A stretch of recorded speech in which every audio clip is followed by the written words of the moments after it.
क्या कुछ है पूरा? आज मैंने भारत देश के उपराष्ट्रपति और राज्यसभा के आदरणीय सभापति जी को एक चिट्ठी लिखकर, एक पत्र लिखकर साफ तौर पर यह बात रखी है कि दिल्ली सरकार की शक्तियां छीनने वाला जो अध्यादेश केंद्र सरकार लाई है उसे संसद में पेश करना, उसका इंट्रोडक्शन नाजायज है, अनुचित है, इम्परमिसिबल है। 11 मई 2023 को सुप्रीम कोर्ट की संवैधानिक पीठ ने, कॉन्स्टिट्यूशन बेंच ने एक सर्वसम्मति से यूनैनिमस निर्णय दिया था, जिसके तहत तमाम शक्तियां अफसरशाही से संबंधित, सर्विसेज से संबंधित, अफसरों से काम लेने की, उनको काम देने की जो शक्ति है वो चुनी हुई, लोकतांत्रिक ढंग से चुनी हुई अरविंद केजरीवाल जी की सरकार में है। ये बात सुप्रीम कोर्ट ने अपने निर्णय के माध्यम से सिद्ध करी। 11 मई 2023 को यह फैसला आया और मात्र 8 दिन के भीतर केंद्र सरकार एक ऑर्डिनेंस लाकर, एक अध्यादेश लाकर इस फैसले को उलट देती है, पलट देती है, ओवरटर्न कर देती है। इस अध्यादेश को अब राज्यसभा में इंट्रोड्यूस करने की कवायद केंद्र सरकार द्वारा की जा रही है कि राज्यसभा से और लोकसभा से इस पे मोहर लगवाकर इसे कानून के रूप में तब्दील कर दिया जाए।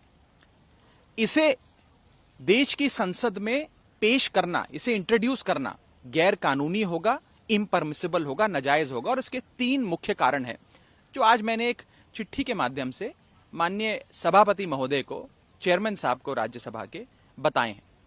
पहला कारण यह है कि किसी भी सुप्रीम कोर्ट के निर्णय को बदलने के लिए या उसे ओवरटर्न करने के लिए जो आधार है उस सुप्रीम कोर्ट के निर्णय का, उस आधार को बदलना पड़ता है। अगर आप आधार नहीं बदलेंगे और मात्र एक अध्यादेश लाकर सुप्रीम कोर्ट के फैसले को पलटने का प्रयास करेंगे तो वो गैर कानूनी ठहराया जाता है।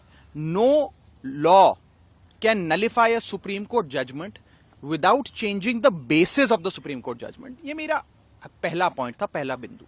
दूसरा कारण कि इस बिल को क्यों नहीं इंट्रोड्यूस करना चाहिए, पेश करना चाहिए, वो ये है कि देश के संविधान के अनुच्छेदों को, आर्टिकल्स को प्रभाव देने के लिए या उसे पूरा करने के लिए, सप्लीमेंट करने के लिए या इफेक्ट देने के लिए ही कानून बनाए जाते हैं।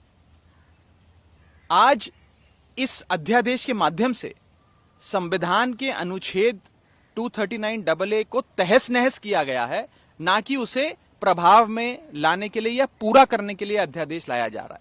ये इफेक्ट देने के लिए या सप्लीमेंट करने के लिए संविधान के आर्टिकल 239AA को नहीं लाया गया कानून। ये कानून उस अनुच्छेद की धज्जियां उड़ा देता है और संविधान का जो असल लेटर एंड स्पिरिट है उसे तार तार करता है। ये दूसरा कारण है कि क्यों नहीं इस प्रकार का कानून संसद के भीतर लाया जाना चाहिए। और तीसरा और सबसे महत्वपूर्ण कारण जो मैंने अपनी चिट्ठी में भी लिखा है कि क्योंकि अब यह नया अध्यादेश भी सुप्रीम कोर्ट के विचाराधीन है, सुप्रीम कोर्ट ने इस पे कार्रवाई करने के लिए फिर से एक 5 जजों की संवैधानिक पीठ का गठन कर दिया है। और ये 5 जजों की कॉन्स्टिट्यूशन बेंच अब इसकी वैधता, इसकी संवैधानिक है कि नहीं है, इस पर गहन चर्चा कर बहस कर अपना निर्णय देगी।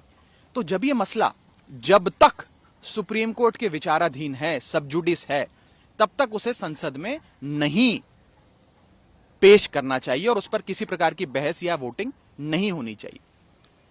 ये जो पूरा लेजिस्लेटिव एक्सरसाइज करने का प्रयास, एक विधेयी कार्रवाई करने का प्रयास केंद्र सरकार कर रही है, ये पार्लियामेंट के, राज्यसभा के अधिकार क्षेत्र के बाहर है, अधिकार क्षेत्र में नहीं आता, क्योंकि ये कानून ही पूरे तरीके से गैर कानूनी और असंवैधानिक है। ये 3 कारण बताते हुए मैंने चेयरमैन साहब से विनती करी है कि इस कानून को विड्रॉ करें, इसे कतई भी इंट्रोड्यूस ना होने दें, पेश ना होने दें, और केंद्र सरकार को यह हिदायत दें कि इस प्रकार के गैर कानूनी अध्यादेश या गैर कानूनी बिल्स पार्लियामेंट के भीतर नहीं आने चाहिए।